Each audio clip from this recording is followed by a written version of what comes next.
El Evangelio según el Espiritismo. Allan Kardec.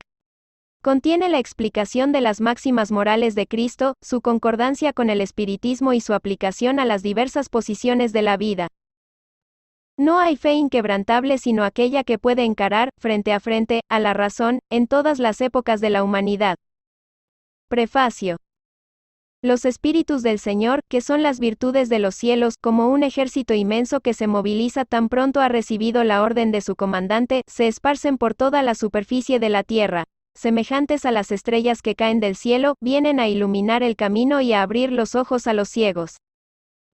En verdad os digo, que han llegado los tiempos en que todas las cosas deben ser restablecidas en su verdadero sentido, para disipar las tinieblas, confundir a los orgullosos y glorificar a los justos. Las grandes voces del cielo retumban como el sonido de la trompeta, y se reúnen los coros de ángeles. Hombres, nosotros os convidamos a este divino concierto, que vuestras manos pulsen la lira, que vuestras voces se unan y que en un himno sagrado se extiendan y vibren de uno a otro extremo del universo. Hombres, hermanos a quienes amamos, nosotros estamos a vuestro lado. Amaos también unos a otros, y decid desde el fondo de vuestro corazón, haciendo la voluntad del Padre que está en el cielo, Señor. Señor, y podréis entrar en el reino de los cielos. El Espíritu de verdad. Nota. Esta instrucción, transmitida por vía mediumsina, resume a la vez el verdadero carácter del espiritismo y el objeto de esta obra, por eso, ha sido puesta aquí como prefacio. Introducción. 1. Objeto de esta obra. Las materias contenidas en los Evangelios pueden dividirse en 5 partes: los actos comunes de la vida de Cristo, los milagros, las profecías, las palabras que sirvieron para establecer los dogmas de la Iglesia y la enseñanza moral. Si las 4 primeras partes han sido objeto de controversias, la última se ha mantenido inatacable. Ante este código divino, la misma incredulidad se inclina. Es el terreno donde pueden encontrarse todos los cultos y el estandarte bajo el cual todos pueden abrigarse, cualesquiera que sean sus creencias, porque nunca ha sido objeto de disputas religiosas, suscitadas siempre y por todas partes por las cuestiones de dogma.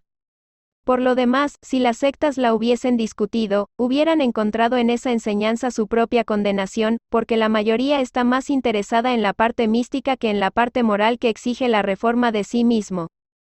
Para los hombres en particular, es una regla de conducta que abarca todas las circunstancias de la vida, privada o pública, el principio de todas las relaciones sociales fundadas sobre la más rigurosa justicia, en fin, y sobre todo, es el camino infalible de la felicidad esperada, un canto del velo levantado sobre la vida futura. Esta parte es el objeto exclusivo de la presente obra. Todo el mundo admira la moral evangélica. Cada uno proclama su sublimidad y su necesidad, pero muchos lo hacen confiados en lo que oyeron decir de ella, o sobre la fe originada en algunas máximas que se tornaron proverbiales. Pocos son los que la conocen a fondo, y menos aún los que la comprenden y saben deducir sus consecuencias. En gran parte, la razón consiste en la dificultad que presenta la lectura del Evangelio, ininteligible para el mayor número. La forma alegórica y el misticismo intencional del lenguaje hacen que la mayor parte lo lean por descargo de conciencia y por deber, como leen las oraciones sin comprenderlas, es decir, sin fruto. Los preceptos de moral diseminados aquí y allí, confundidos en la masa de otras narraciones, pasan desapercibidos, siendo entonces imposible comprender el conjunto y hacer de él objeto de una lectura y una meditación separadas. Es verdad que se han hecho tratados de moral evangélica, pero la adaptación al estilo literario moderno les ha quitado la ingenuidad primitiva, que les da a la vez su encanto y su autenticidad. Lo mismo sucede con las máximas aisladas, reducidas a su más sencilla expresión proverbial, pues entonces no son más que aforismos que pierden una parte de su valor y de su interés, por la ausencia de los accesorios y de las circunstancias en que se dieron. Para evitar estos inconvenientes, reunimos en esta obra los artículos que pueden constituir, propiamente hablando, un código de moral universal, sin distinción de culto. En las citas conservamos todo lo que era útil al desarrollo del pensamiento, eliminando o separando solo las cosas extrañas al asunto. Por lo demás hemos respetado escrupulosamente la traducción original de Sacy, así como la división por versículos. Pero en lugar de seguir un orden cronológico imposible y sin ventaja real en este asunto, hemos agrupado y colocado metódicamente las máximas, según su naturaleza, de manera que se deduzcan en lo posible unas de las otras. Las llamadas de los números de orden de los capítulos y de los versículos permite recurrir a la clasificación vulgar, si se juzga oportuno. Pero, ese sería un trabajo material que, por sí solo, apenas tendría una utilidad secundaria. Lo esencial era ponerlo al alcance de todos por la explicación de los pasajes obscuros y el desarrollo de todas las consecuencias con el fin de que fuera aplicable a las diferentes posiciones de la vida. Esto fue lo que intentamos hacer con la ayuda de los buenos espíritus que nos asisten. Muchos puntos del Evangelio, de la Biblia y de los autores sagrados, en general, solo son ininteligibles y muchos de ellos solo nos parecen irracionales por falta de una clave para comprenderles el verdadero sentido. Esta clave está completa en el espiritismo, como ya se convencieron de ello aquellos que lo han estudiado con seriedad, y como más tarde, se reconocerá mejor aún. El espiritismo se encuentra por doquier, tanto en la antigüedad como en las demás épocas de la humanidad. En todas partes se encuentran sus vestigios, en los escritos, en las creencias y sobre todo en los monumentos. Y por esto, si abre nuevos horizontes para el futuro, también arroja luz no menos viva sobre los misterios del pasado.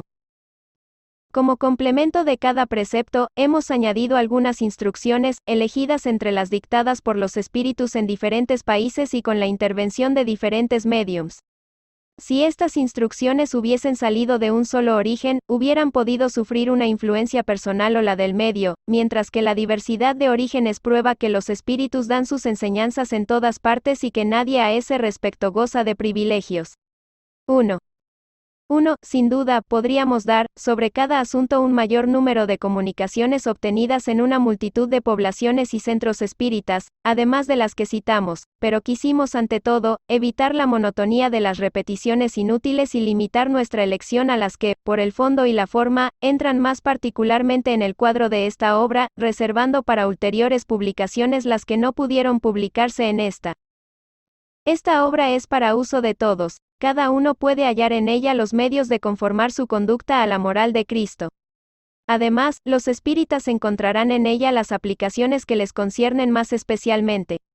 Desde hoy en adelante, gracias a las comunicaciones establecidas de una manera permanente entre los hombres y el mundo invisible, la ley evangélica, enseñada a todas las naciones por los mismos espíritus, ya no será letra muerta, porque cada uno la comprenderá y será inducido incesantemente a practicarla por los consejos de sus guías espirituales. Las instrucciones de los espíritus son verdaderamente las voces del cielo que vienen a esclarecer a los hombres y a invitarles a la práctica del Evangelio. En cuanto a los médiums nos abstuvimos de nombrarlos, la mayor parte de ellos nos lo han solicitado así y en este caso no convenía hacer excepciones. Además, los nombres de los médiums no habrían agregado ningún valor a la obra de los espíritus, pues citarlos, solo acarrearía una satisfacción de amor propio, lo cual detestan los médiums verdaderamente serios, pues comprenden que siendo su papel puramente pasivo, el valor de las comunicaciones en nada realza su mérito personal, pues sería pueril envanecerse por un trabajo de inteligencia al que solo se presta un concurso mecánico. 2. Autoridad de la doctrina espírita. Control universal de la enseñanza de los espíritus. Si la doctrina espírita fuese una concepción puramente humana, no tendría otra garantía que las luces del que la hubiera concebido, y nadie en este mundo podría tener la pretensión fundada de poseer por sí solo la verdad absoluta. Si los espíritus que la han revelado se hubiesen manifestado a un solo hombre, nada garantizaría su origen, porque sería menester creer en la palabra de quien dijera haber recibido sus enseñanzas. Admitiendo una perfecta sinceridad de su parte, cuando mucho, podría convencer a las personas de su medio, podría tener sus seguidores, pero nunca llegaría a reunir a todos. Dios quiso que la nueva revelación llegase a los hombres por un camino más rápido y más auténtico, por esto encargó a los espíritus ir a llevarla de uno a otro polo, manifestándose por todas partes, sin dar a nadie el privilegio exclusivo de oír su palabra. Un hombre puede ser engañado, puede engañarse a sí mismo, pero eso no ocurriría cuando millones ven y oyen la misma cosa. Esto es una garantía para cada uno y para todos.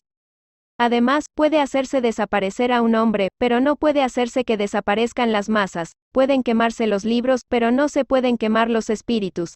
Pues si se quemaran todos los libros, el origen de la doctrina no sería menos inagotable, por el hecho mismo de que ella no está en la tierra, sino que surge por todas partes y que cada uno la puede absorber. A falta de hombres que la difundan, habrá siempre espíritus que alcanzan a todo el mundo y a quienes nadie puede alcanzar.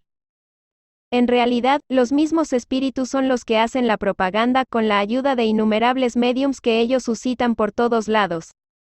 Si no hubiesen tenido más que un intérprete, por más favorecido que fuese, el espiritismo sería mal conocido. Este mismo intérprete, a cualquier clase que perteneciese, sería objeto de prevención de muchas personas. No le hubieran aceptado todas las naciones, mientras que comunicándose los espíritus por todas partes, a todos los pueblos, a todas las sectas y a todos los partidos, son aceptados por todos. El espiritismo no tiene nacionalidad, está fuera de todos los cultos particulares y no fue impuesto por ninguna clase social, puesto que cada uno puede recibir instrucciones de sus parientes y de sus amigos de ultratumba. Era preciso que fuese así para que pudiese llamar a todos los hombres a la fraternidad. Pues, si no se hubiese colocado en un terreno neutral, hubiera mantenido las disensiones en vez de apaciguarlas. Esta universalidad de la enseñanza de los espíritus constituye la fuerza del espiritismo, y es también la causa de su rápida propagación. Mientras que la voz de un solo hombre, aun cuando hubiese tenido el auxilio de la prensa, emplearía siglos antes de llegar a oídos de todos, he aquí a millares de voces que se hacen oír simultáneamente sobre todos los puntos de la tierra, para proclamar los mismos principios y transmitirlos, tanto a los más ignorantes como a los más sabios a fin de que nadie quede desheredado. Es una ventaja de la cual no gozó ninguna de las doctrinas que surgieron hasta hoy. Sí, pues, el espiritismo es una verdad, que no teme ni la mala voluntad de los hombres, ni las revoluciones morales, ni los cataclismos físicos del globo, porque nada de esto puede alcanzar a los espíritus. Pero esta no es la única ventaja que resulta de esa posición excepcional. El espiritismo encuentra en ella una garantía poderosa contra los cismas que podrían suscitarse, ya por la ambición de algunos, ya por las contradicciones de ciertos espíritus. Seguramente que estas contradicciones son un escollo, pero llevan consigo el remedio al lado del mal. Se sabe que los espíritus, a consecuencia de la diferencia que existe entre sus capacidades, individualmente están lejos de poseer la verdad absoluta, que no a todos les es dado penetrar ciertos misterios, que su saber es proporcionado a su depuración, que los espíritus vulgares no saben más que los hombres, y aún menos que ciertos hombres, que hay entre ellos, como entre estos últimos, presumidos y pseudo sabios, que creen saber lo que no saben, sistemáticos que toman sus ideas por la verdad, en fin.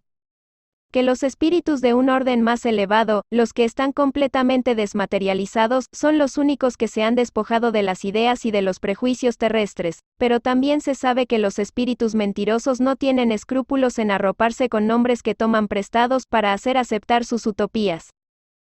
Resulta de esto, que todo lo que está fuera de la enseñanza exclusivamente moral, las revelaciones que cada uno puede obtener, tienen un carácter individual, sin autenticidad, que deben ser consideradas como opiniones personales de tal o cual espíritu y que se cometería una imprudencia aceptándolas y promulgándolas ligeramente como verdades absolutas. El primer control, sin duda, es el de la razón, al cual es preciso someter, sin excepciones, todo lo que viene de los espíritus.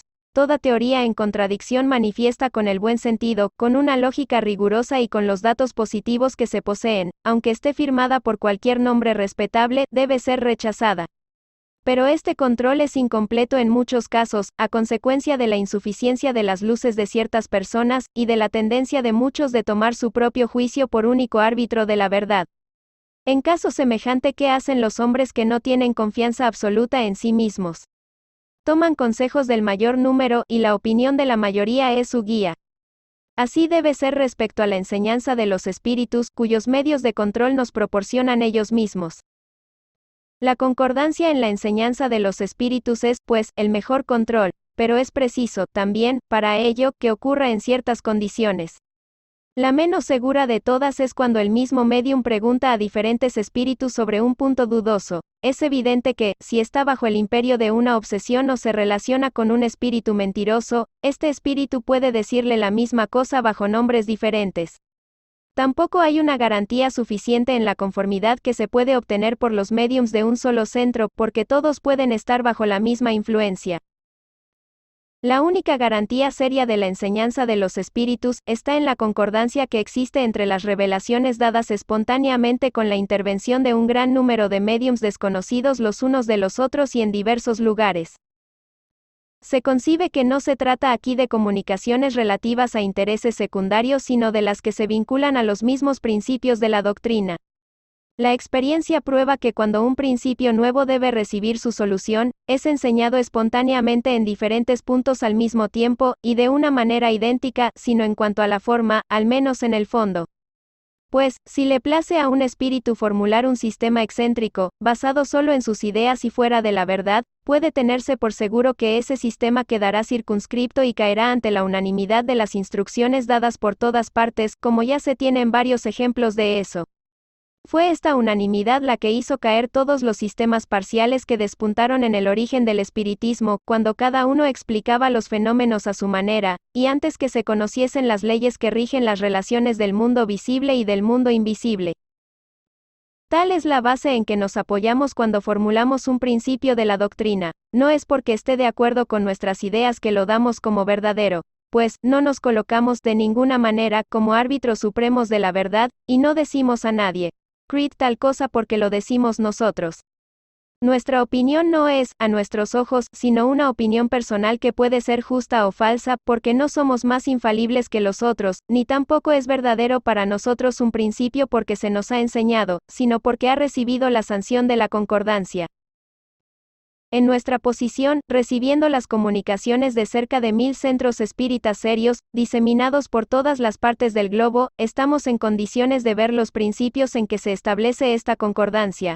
Esta observación es la que nos ha guiado hasta hoy, y es, igualmente, la que nos guiará en los nuevos campos que el espiritismo está llamado a explorar. Así es que, estudiando atentamente las comunicaciones que vienen de diferentes partes, tanto de Francia como del exterior, reconocemos, en la naturaleza especial de las revelaciones, que hay una tendencia a entrar en un nuevo camino y que ha llegado el momento de dar un paso adelante. Estas revelaciones hechas a menudo con palabras encubiertas, han pasado desapercibidas para muchos de los que las obtuvieron. Muchos otros creyeron obtenerlas en exclusividad. Tomadas aisladamente, no tendrían ningún valor para nosotros, solo la coincidencia les da mucha gravedad. Después, cuando llegue el momento de liberarlas a la luz de la publicidad, cada uno se acordará de haber recibido instrucciones en el mismo sentido. Este es el movimiento general que observamos, que estudiamos, con la asistencia de nuestros guías espirituales, y que nos ayuda a juzgar la oportunidad para hacer una cosa o abstenernos de ella. Ese control universal es una garantía para la unidad futura del espiritismo y anulará todas las teorías contradictorias. Es en él que se buscará en el futuro el criterio de la verdad. Lo que contribuyó al éxito de la doctrina formulada en el libro de los espíritus y en el libro de los médiums, es que, por todas partes, cada uno puede recibir directamente de los espíritus la confirmación de lo que ellos contienen. Si, en todas partes, los espíritus los hubiesen contradicho, hace tiempo que esos libros hubieran sufrido la suerte de todas las concepciones fantásticas. Ni aun el apoyo de la prensa les hubiera salvado del naufragio, al paso que, privados de él, no por esto han dejado de hacer un camino rápido, porque han tenido el apoyo de los espíritus, cuya buena voluntad compensa en mucho la mala voluntad de los hombres. Lo mismo sucederá con todas las ideas que, viniendo de los espíritus o de los hombres, no puedan soportar la prueba de este control, cuyo poder nadie puede negar.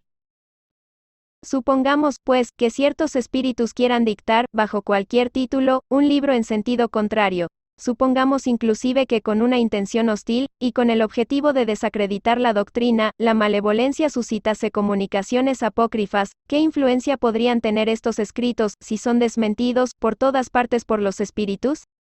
Es menester asegurarse de la adhesión de estos últimos antes de lanzar un sistema en su nombre. Del sistema de uno solo al sistema de todos, hay la misma distancia que de la unidad al infinito. ¿Qué pueden todos los argumentos de los detractores sobre la opinión de las masas, cuando millares de voces amigas, partidas del espacio, vienen de todas partes del universo y en el seno de cada familia los atacan vivamente? ¿La experiencia, con respecto a este asunto, no ha confirmado ya la teoría? ¿En qué se tornaron todas esas publicaciones que, supuestamente, debían aniquilar al espiritismo? ¿Cuál es la que tan siquiera le ha detenido su marcha? Hasta hoy no se había mirado esta cuestión bajo este punto de vista, uno de los más graves, sin duda. Cada uno contó consigo mismo, pero sin contar con los espíritus. El principio de la concordancia es, además, una garantía contra las alteraciones que podrían infligir al espiritismo las sectas que quisieran apoderarse de él en provecho suyo y acomodarlo a su manera.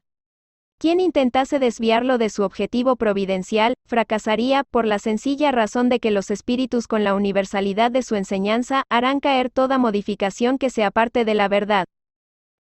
De todo esto resulta una verdad capital, y es que cualquiera que quisiera ponerse contra la corriente de ideas, establecidas y sancionadas, podría causar una pequeña perturbación local y momentánea, pero nunca dominará el conjunto, ni en el presente y mucho menos en el futuro.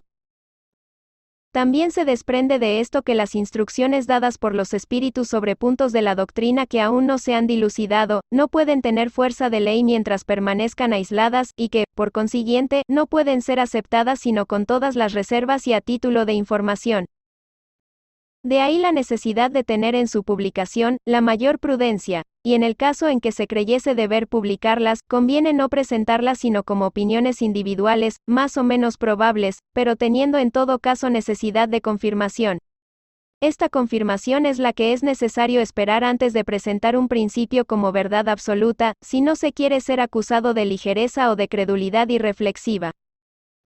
Los espíritus superiores en sus comunicaciones proceden con extrema sabiduría y no abordan las grandes cuestiones de la doctrina sino gradualmente, a medida que la inteligencia es apta para comprender verdades de un orden más elevado y cuando las circunstancias son propicias para la emisión de una idea nueva. Por esta razón no lo han dicho todo desde un principio ni tampoco lo han dicho todo hoy, no cediendo jamás a las instigaciones de las personas demasiado impacientes que quieren coger el fruto antes de estar sazonado.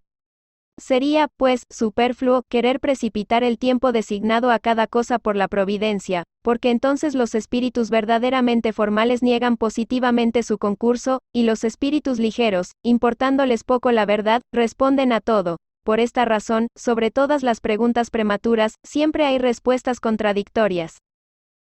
Los principios emitidos anteriormente no son el resultado de una teoría personal, sino la consecuencia inevitable de las condiciones en que se manifiestan los espíritus. Es evidente que, si un espíritu dice una cosa por un lado, mientras millones de espíritus dicen lo contrario por otro, la presunción de la verdad no puede hallarse de parte del que está solo, o casi solo, en su opinión. Por lo demás, pretender que uno solo tenga razón contra todos sería tan ilógico de parte de un espíritu, como de parte de los hombres. Los espíritus verdaderamente sabios, si no creen estar bastante ilustrados sobre una cuestión, no la resuelven jamás de una manera absoluta. Declaran que solo la tratan desde su punto de vista y aconsejan esperar su confirmación. Por grande, bella y justa que sea una idea, es imposible que desde el principio reúna a todas las opiniones. Los conflictos que de ello resultan son consecuencia inevitable del movimiento que se opera. Son hasta necesarios para hacer resaltar más la verdad, y es útil que ocurran al principio para que las ideas falsas se gasten más pronto. Los espíritas que concibiesen sobre ello algún temor, deben estar muy tranquilos. Todas las pretensiones aisladas caerán por la fuerza de las cosas ante el grande y poderoso criterio del control universal. No es a la opinión de un hombre que se deberá aliar, sino a la voz unánime de los espíritus. No será un hombre, ni nosotros, ni otro, el que funde la ortodoxia espírita. Tampoco será un espíritu el que venga a imponerse a cualquiera que sea. Será la universalidad de los espíritus, comunicándose en toda la tierra por orden de Dios. Este es el carácter esencial de la doctrina espírita, su fuerza y su autoridad. Dios quiso que su ley fuese asentada en una base inquebrantable y por esto no ha querido que se apoyase en la frágil cabeza de un solo hombre.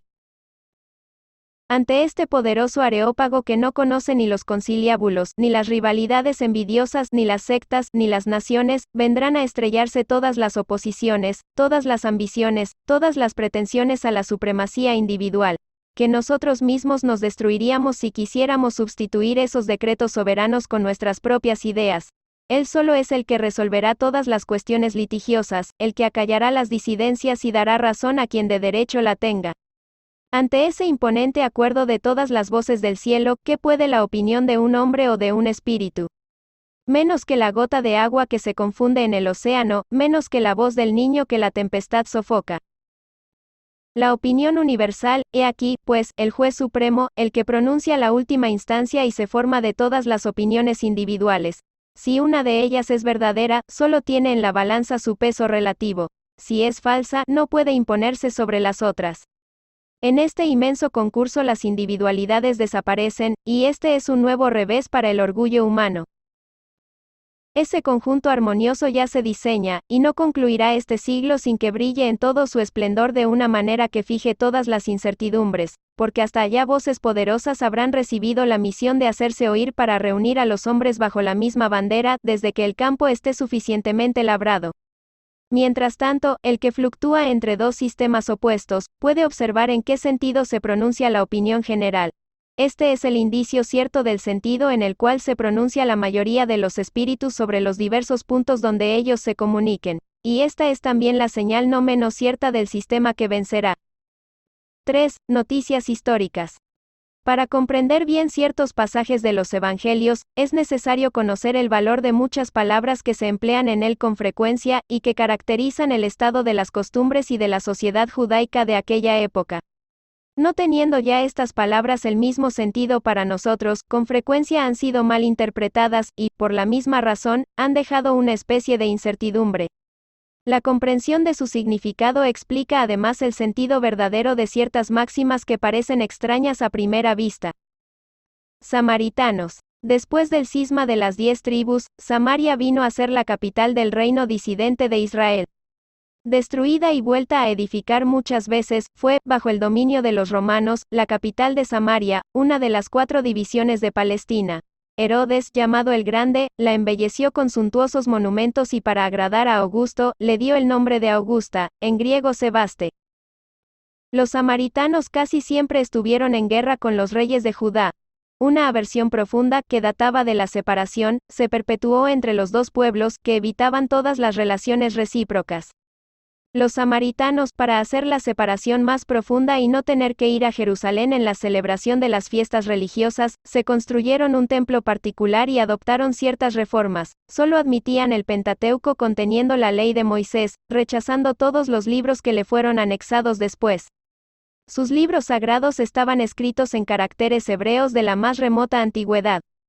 A los ojos de los judíos ortodoxos, ellos eran heréticos, y, por lo mismo, menospreciados, anatematizados, despreciados y perseguidos. El antagonismo de las dos naciones tenía, pues, por único principio, la divergencia de opiniones religiosas, aunque sus creencias tuviesen el mismo origen. Eran los protestantes de aquellos tiempos. Aún hoy, se encuentran samaritanos en algunas comarcas de Levante, particularmente en Naplousa y en Jaffa. Observan la ley de Moisés con más rigor que los otros judíos, y solo entre sí contraen alianza. Nazarenos. Nombre dado, en la antigua ley, a los judíos que hacían voto, bien de por vida, bien temporalmente, de conservar una pureza perfecta. Se obligaban a la castidad, a la abstinencia de los licores y a conservar sus cabelleras. Sansón, Samuel y Juan el Bautista, eran nazarenos. Más tarde los judíos dieron este nombre a los primeros cristianos por alusión a Jesús de Nazaret. Este fue también el nombre de una secta herética de los primeros siglos de la era cristiana, que, lo mismo que los sebionistas, de los que ella adoptaba ciertos principios, mezclaban las prácticas mosaicas con los dogmas cristianos. Esta secta desapareció en el siglo IV. Publicanos. Así se llamaban, en la antigua Roma a los caballeros arrendadores de las contribuciones públicas, encargados del cobro de los impuestos y rentas de toda clase, ya en la misma Roma, o ya en las demás partes del imperio. Eran análogos a los arrendadores de impuestos generales y tratantes del antiguo régimen en Francia, y a los que aún existen en algunas comarcas. Los riesgos que corrían hacían cerrar los ojos sobre las riquezas que adquirían con frecuencia y que para muchos eran producto de exacciones y beneficios escandalosos. El nombre de publicano se extendió más tarde a todos aquellos que tenían el manejo del tesoro público y a los agentes subalternos. Hoy esta palabra se toma como epíteto para designar a los financieros y agentes de negocios poco escrupulosos. Algunas veces se dice, ávido como un publicano, rico como un publicano, para una fortuna de origen deshonesto. De la dominación romana, el impuesto fue lo que los judíos aceptaron más difícilmente y lo que les causaba mayor irritación, dando origen a varios motines y transformándose en una cuestión religiosa, porque lo miraban como contrario a la ley. Hasta se formó un partido poderoso, a cuyo frente estaba un tal Judá, llamado el Golamita, que tenía por principio no pagar el impuesto. Los judíos tenían, pues, horror al impuesto, y por consiguiente a todos los que estaban encargados de cobrarlo. De ahí su aversión a los publicanos de todas clases, entre los cuales podía haber personas muy estimables, pero que en razón de su oficio, eran menospreciadas, lo mismo que los que convivían con ellos, y que eran confundidos en la misma reprobación. Los judíos más importantes creían comprometerse teniendo con ellos relaciones de intimidad. Peajeros. Eran los cobradores de baja categoría, encargados principalmente de cobrar los derechos de entrada en las ciudades. Sus funciones correspondían, poco más o menos, a la de los aduaneros y receptores de derecho de puertas, quienes merecían la misma reprobación que los publicanos en general. Por esta razón en el Evangelio se encuentra con frecuencia el nombre de publicano unido al de gente de mala vida. Esta calificación no implicaba la de disolutos y de personas de honra dudosa. Era un término de desprecio, sinónimo de personas de mala compañía, indignas de convivir con personas de buena conducta. Fariseos. Del hebreo parash, división, separación. La tradición formaba una parte importante de la teología judaica. Consistía en la colección de las interpretaciones sucesivas dadas sobre el sentido de las escrituras y que se tornaban artículos de dogma. Entre los doctores, era objeto de interminables discusiones, y las más de las veces sobre simples cuestiones de palabras o de forma, en el género de las disputas teológicas y de las sutilezas de la escolástica de la Edad Media. De ahí nacieron diferentes sectas que pretendían tener, cada una, el monopolio de la verdad, y como acontece casi siempre, se detestaban cordialmente las unas a las otras. Entre estas sectas, la más influyente era la de los fariseos, que tuvo por jefe a Hillel, doctor, judío nacido en Babilonia, fundador de una escuela célebre, en la que se enseñaba que la fe solo se debía a las escrituras. Su origen se remonta a los años 180 o 200 antes de Jesucristo. Los fariseos fueron perseguidos en diversas épocas, notablemente bajo Hircano, soberano pontífice y rey de los judíos, de Aristóbulo y de Alejandro, rey de Siria. Sin embargo, este último, habiéndoles vuelto sus honores y sus bienes, recuperaron su poder que conservaron hasta la ruina de Jerusalén, en el año 70 de la era cristiana, época en que desapareció su nombre a consecuencia de la dispersión de los judíos. Los fariseos tomaban parte activa en las controversias religiosas. Serviles observadores de las prácticas exteriores del culto y de las ceremonias, llenos de un celo ardiente de proselitismo, enemigos de los innovadores, afectaban una gran severidad de principios, pero bajo las apariencias de una devoción meticulosa, ocultaban costumbres disolutas, mucho orgullo, y, sobre todo, una pasión excesiva de dominación. La religión era para ellos antes un medio de medrar que objeto de una fe sincera. Solo tenían las apariencias y la ostentación de la virtud. Más así ejercían una gran influencia sobre el pueblo, a cuyos ojos pasaban como unos santos personajes. Por eso, eran muy poderosos en Jerusalén. Creían, o al menos hacían ver que creían, en la providencia, en la inmortalidad del alma, en la eternidad de las penas y en la resurrección de los muertos. Capítulo 4, número 4. Jesús, que apreciaba ante todo la sencillez y las cualidades del corazón, que prefería en la ley el espíritu que vivifica a la letra que mata, se dedicó, durante toda su misión, a desenmascarar la hipocresía de aquellos y por consiguiente, tuvo en ellos enemigos encarnizados. Por esto se unieron con los príncipes de los sacerdotes para amotinar al pueblo contra él y hacerle perecer. Escribas. Nombre dado en un principio a los secretarios de los reyes de Judá, y a ciertos intendentes de los ejércitos judíos. Más tarde esta designación se aplicó especialmente a los doctores que enseñaban la ley de Moisés y la interpretaban al pueblo. Hacían causa común con los fariseos, de los cuales compartían los principios y la antipatía por los innovadores. Por esto Jesús les confunde en la misma reprobación. Sinagoga, del griego sunagogé, asamblea, congregación. En Judea solo había un templo, que era el de Salomón, en Jerusalén, en donde se celebraban las grandes ceremonias del culto. Los judíos acudían allí todos los años en peregrinación por las principales fiestas, tales como la de Pascua, la dedicación y los tabernáculos. Fue en esas ocasiones que Jesús hizo muchos viajes para allá.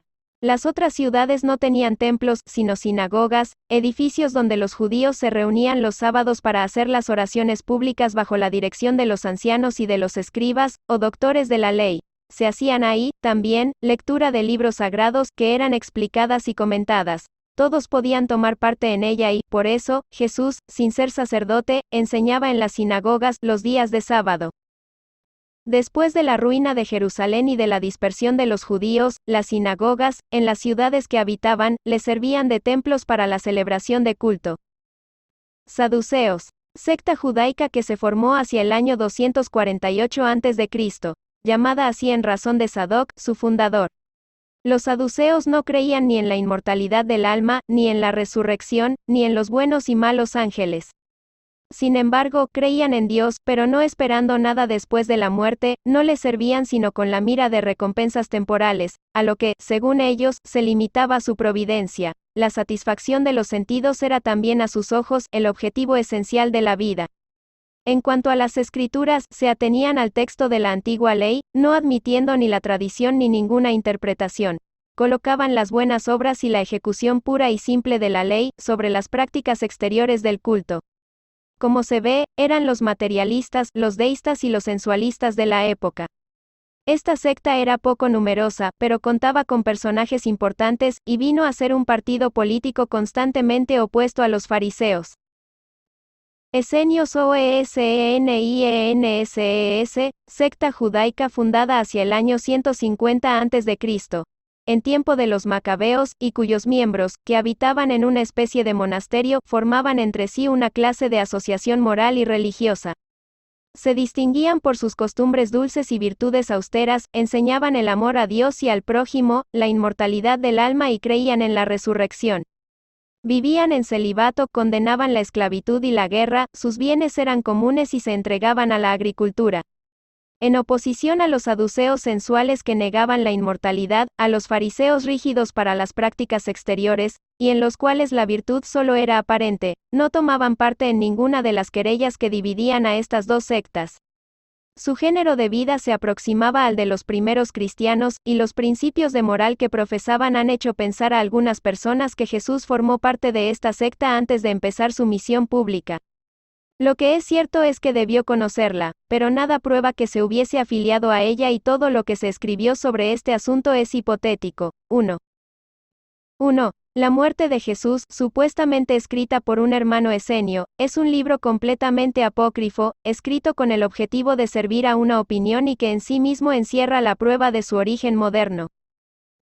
Terapeutas, del griego therapeutai, derivado de therapiuin, servir, cuidar.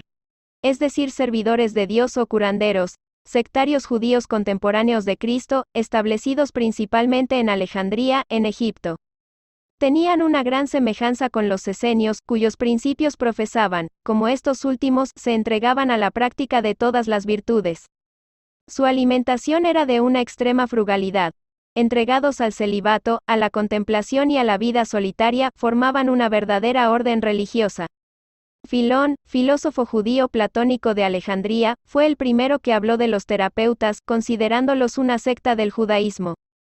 Eusebio, San Jerónimo y otros padres de la Iglesia pensaban que eran cristianos. Es evidente que lo mismo que los esenios, formaron el eslabón entre el judaísmo y el cristianismo.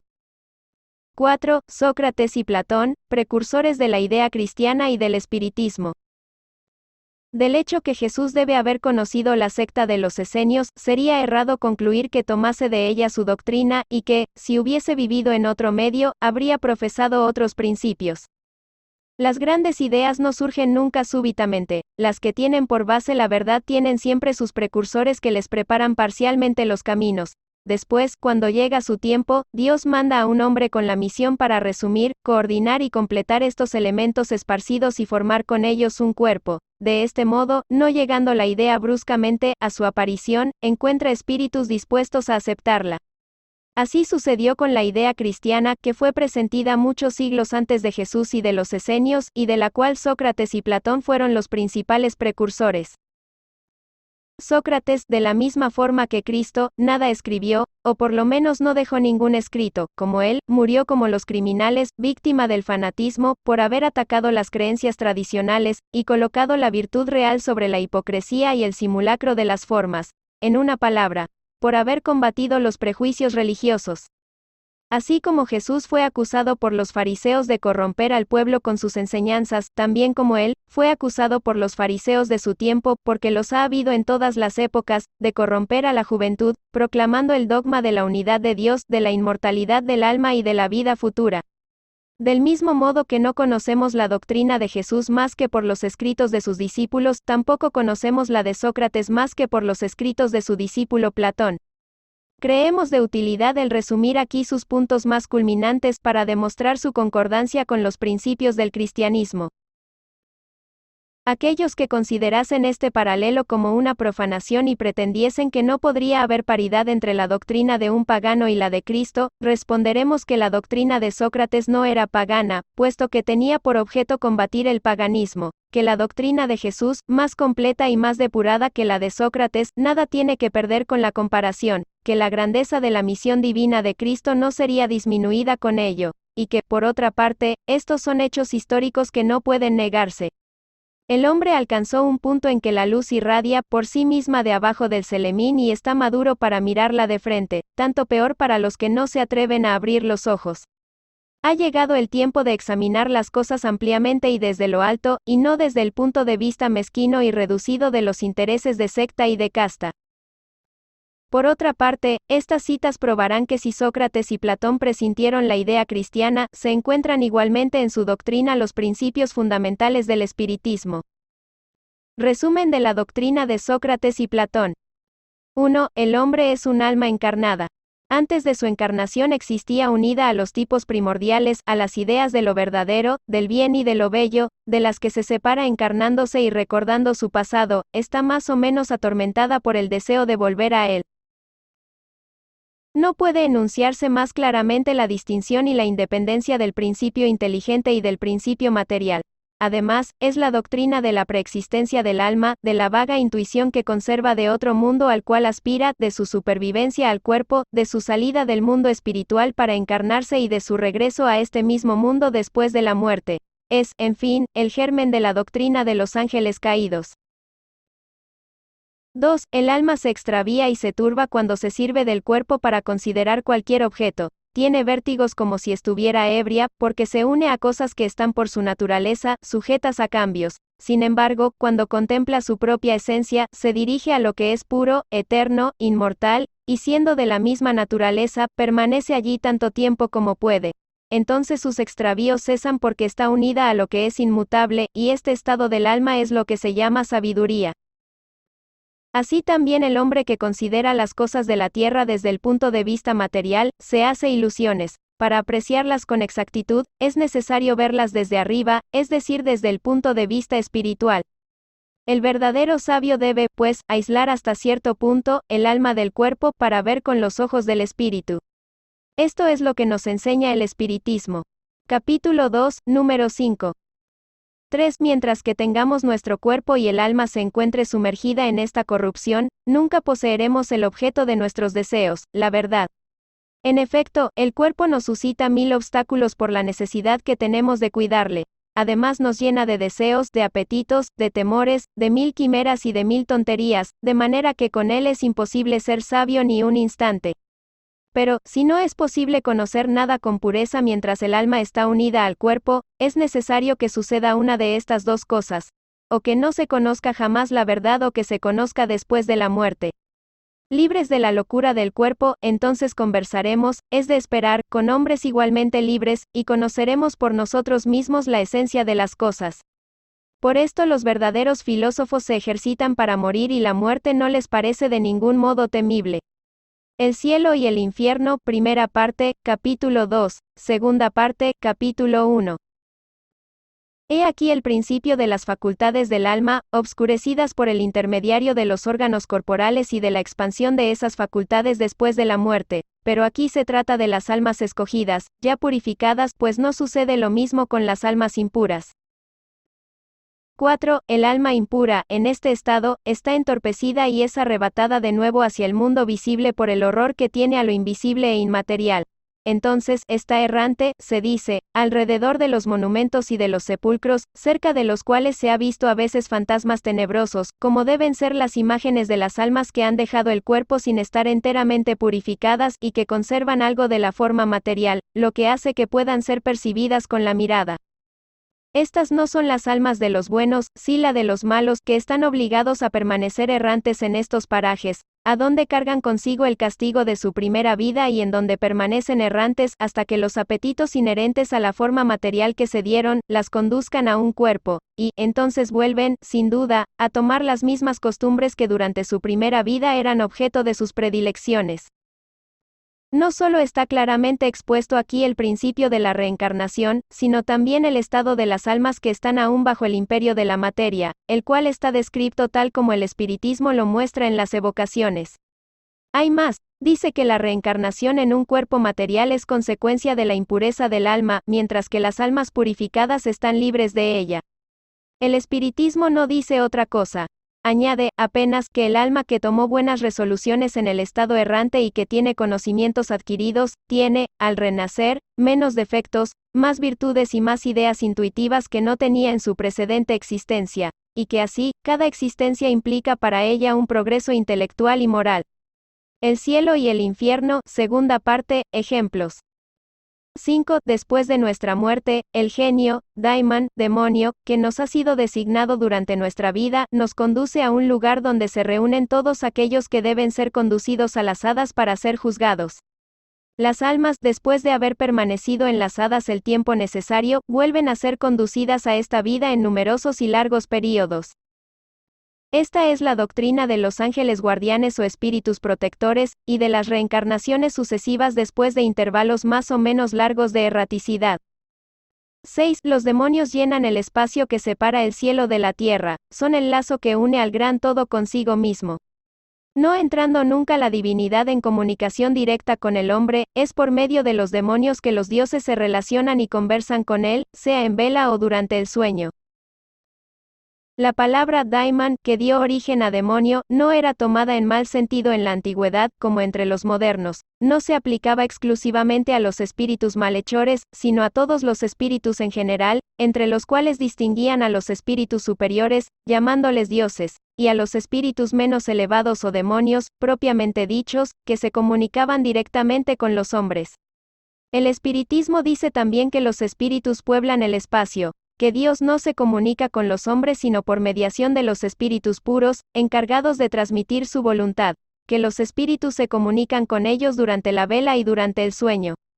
Sustituid la palabra demonio por espíritu, y tendréis la doctrina espírita. Poned la palabra ángel y tendréis la doctrina cristiana. 7. La preocupación constante del filósofo, tal como la comprendían Sócrates y Platón, es la de tener el mayor cuidado con el alma, menos por esta vida, que solo dura un instante, que por la eternidad. Si el alma es inmortal, no es más sabio vivir con vista a la eternidad. El cristianismo y el espiritismo enseñan esto mismo. 8. Si el alma es inmaterial, después de esta vida debe seguir para un mundo igualmente invisible e inmaterial, del mismo modo que el cuerpo al descomponerse vuelve a la materia. Solo que importa mucho distinguir bien el alma pura, verdaderamente inmaterial, que se alimenta como Dios, de ciencias y de pensamientos, del alma más o menos manchada de impurezas materiales que le impiden elevarse hacia lo divino y la retienen en los lugares de su morada terrestre. Sócrates y Platón, como se ve, comprendían perfectamente los diferentes grados de desmaterialización del alma, e insisten sobre la diferencia de situación que resulta para ella de su mayor o menor pureza. Lo que ellos decían por intuición, el espiritismo lo prueba con numerosos ejemplos que pone a nuestra vista. El cielo y el infierno, segunda parte.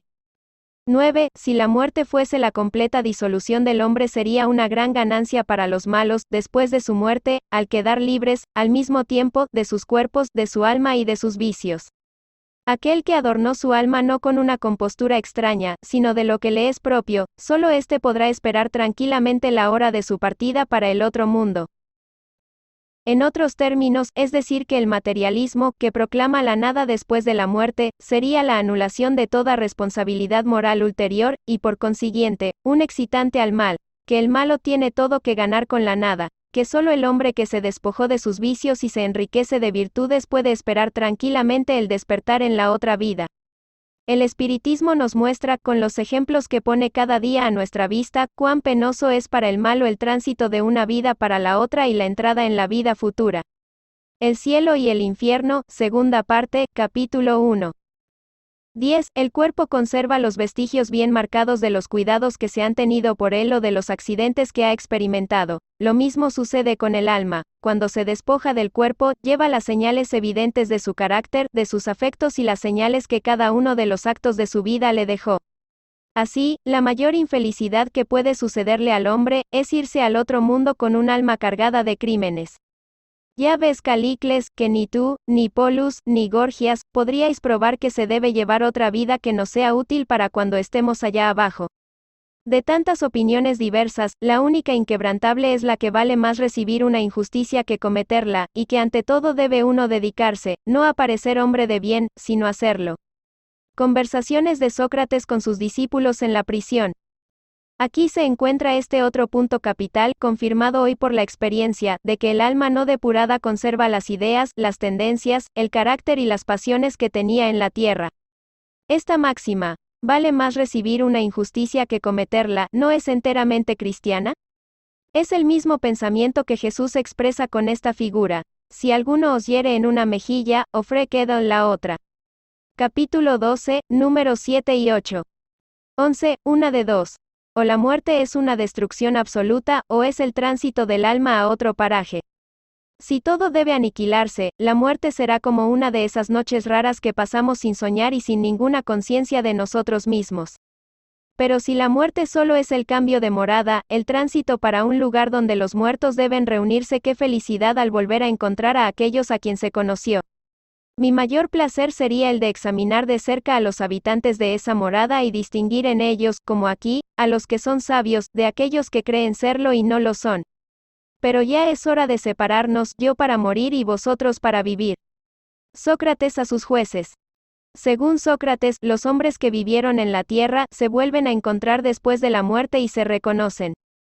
El espiritismo nos lo ofrece continuando las relaciones que tuvieron, de tal modo, que la muerte no es ni una interrupción, ni una cesación de la vida, sino una transformación sin solución de continuidad. Si Sócrates y Platón hubiesen conocido las enseñanzas que Cristo daría 500 años más tarde y las que dan ahora los espíritus, hubieran dicho lo mismo.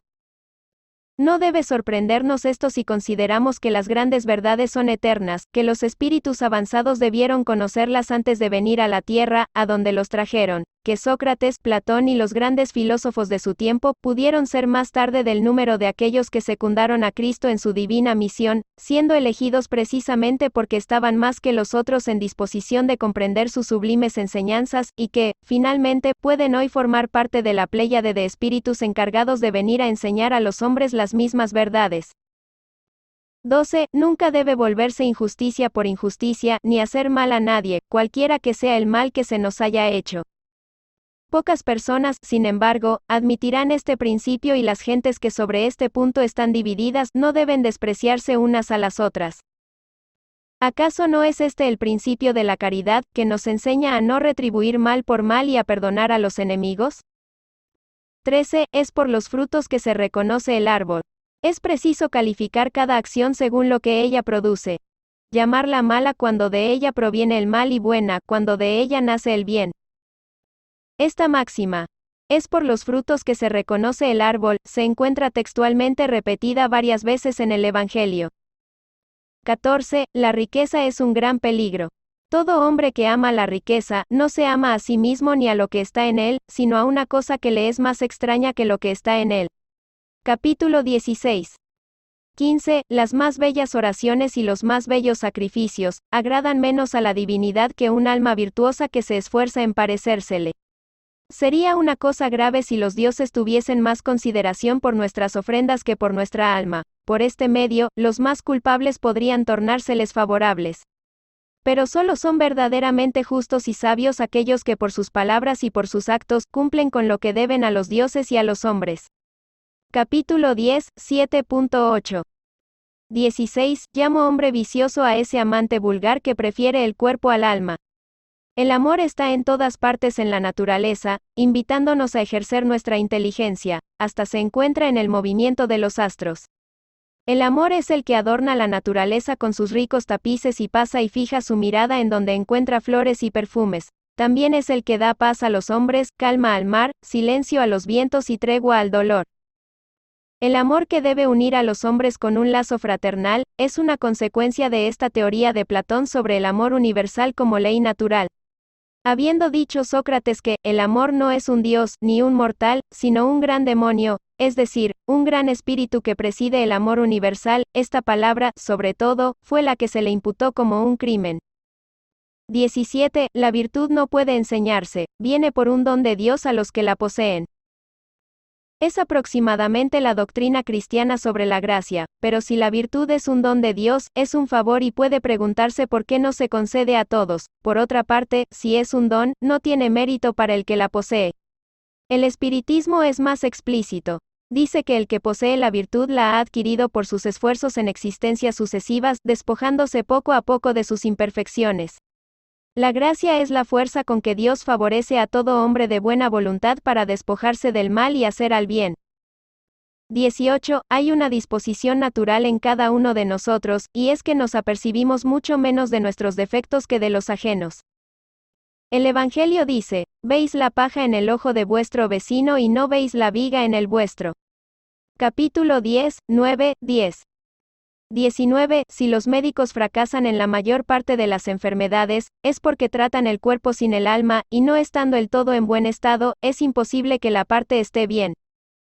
El espiritismo da la clave de las relaciones que hay entre el alma y el cuerpo, y prueba que existe una reacción continua de uno sobre otro.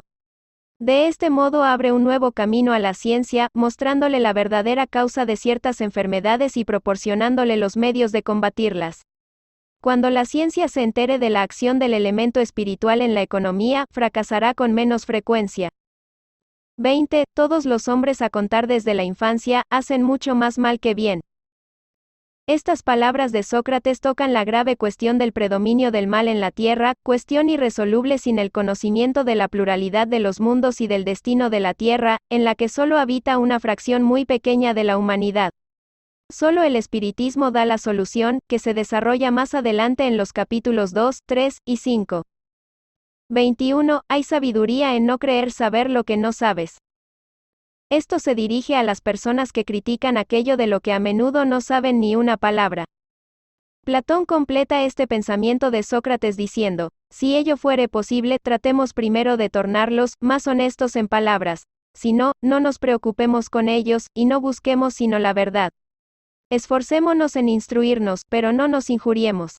Así es como deben obrar los espíritas con respecto a sus contradictores de buena o de mala fe. Si Platón viviese hoy, encontraría las cosas poco más o menos como en su tiempo y podría usar el mismo lenguaje.